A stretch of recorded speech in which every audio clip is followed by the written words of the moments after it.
नमस्कार, मैं प्रवीण चंदन आप सभी का अपने इस यूट्यूब चैनल पर स्वागत करता हूं।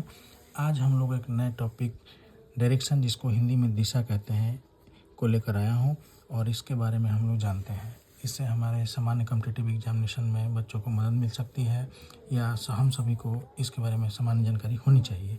चलिए, जैसा कि 3D में हम जानते हैं कि सूरज निकलने की तरफ अगर हम लोग अपना मुँह करके खड़ा होते हैं तो उधर पूर्व दिशा होता है, ठीक उसके पीछे यानी पीठ की तरफ पश्चिम दिशा, और दाहिने हाथ की तरफ दक्षिण दिशा और बाएं हाथ की तरफ उत्तर दिशा होता है।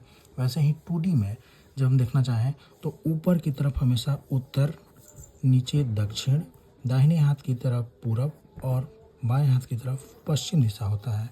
यानी कि दाहिने हाथ की तरफ पूर्व, ऊपर की तरफ उत्तर, नीचे दक्षिण और बाएं हाथ की तरफ पश्चिम। चलिए, अब एक क्वेश्चन के माध्यम से इन चीज़ों को हम लोग समझने का प्रयास करते हैं। एक क्वेश्चन है, राम अपने घर से 20 किलोमीटर पूर्व दिशा में चलता है और 7 किलोमीटर दक्षिण दिशा में चलकर पुनः 3 किलोमीटर पश्चिम दिशा में चलता है और विद्यालय पहुंचता है। तो घर से विद्यालय की कुल दूरी एवं विद्यालय की दिशा बताएं। यानी कि घर से विद्यालय की दिशा पूछा गया है और दूरी पूछा गया है। तो हम इसे डायग्राम से बनाते हैं। देखिए, राम अपने घर से, घर एक पॉइंट हो गया, ये घर से 20 किलोमीटर पूर्व दिशा में चलता है। जैसा कि इस कीवर्ड में हमने देखा कि पूरब दिशा यानी कि दाहिने की तरफ पूर्व में 20 किलोमीटर चला है, ठीक है। उसके बाद 7 किलोमीटर दक्षिण दिशा में चलता है। ये 7 किलोमीटर दक्षिण दिशा में हो गया। चूँकि ये 20 वाली लाइन जो है इतनी लंबी है तो 7 वाली लाइन थोड़ी छोटी होगी। 7 किलोमीटर दक्षिण दिशा में हमने चलाया।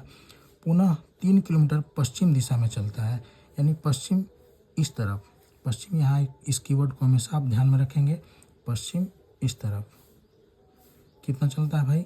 तो पश्चिम दिशा में 3 किलोमीटर चलता है, 3 किलोमीटर, ठीक है। और यहाँ पे उसका विद्यालय है, अपने विद्यालय वो पहुँच जाता है। तो पूछा गया है कि विद्यालय की कुल दूरी घर से ये घर था, विद्यालय की कुल दूरी।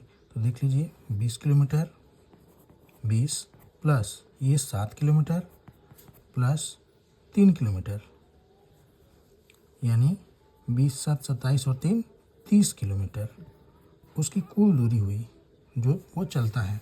अब पूछा गया है कि विद्यालय की दिशा बताएं। तो भाई दिशा कैसे निकालेंगे, डायरेक्शन कैसे निकालेंगे? तो घर से पूछा गया है तो घर के पास यही संख्या रेखा जो है बनाएंगे। घर को एक पॉइंट मान के देखेंगे कौन से क्वाड्रेंट में आता है उसका विद्यालय। क्या इसमें आएगा विद्यालय? नहीं आएगा। इसमें आएगा? नहीं आएगा। इसमें आएगा? नहीं आएगा।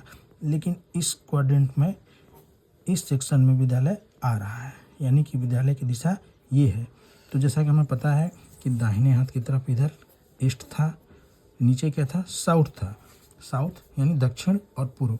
तो घर से जो विद्यालय की दिशा है वो दक्षिण पूर्व है। ये क्या है? दक्षिण, और ये क्या है? पूर्व। तो आंसर इज दक्षिण पूर्व। अब इसमें दक्षिण को पहले क्यों लिखा हमने, पूर्व दक्षिण क्यों आंसर नहीं हुआ? हमेशा हमें पता है कि एक चुंबक के माध्यम से जब भी देखेंगे तो वो दक्षिण और उत्तर दिशा में ही आकर रुकता है। यानी कि 2 पोल होते हैं पृथ्वी पे, उत्तर और दक्षिण के, इसलिए दक्षिण या उत्तर को हम लोग पहले लिखते हैं, ठीक है। तो दक्षिण पूर्व is the right answer. Thank you.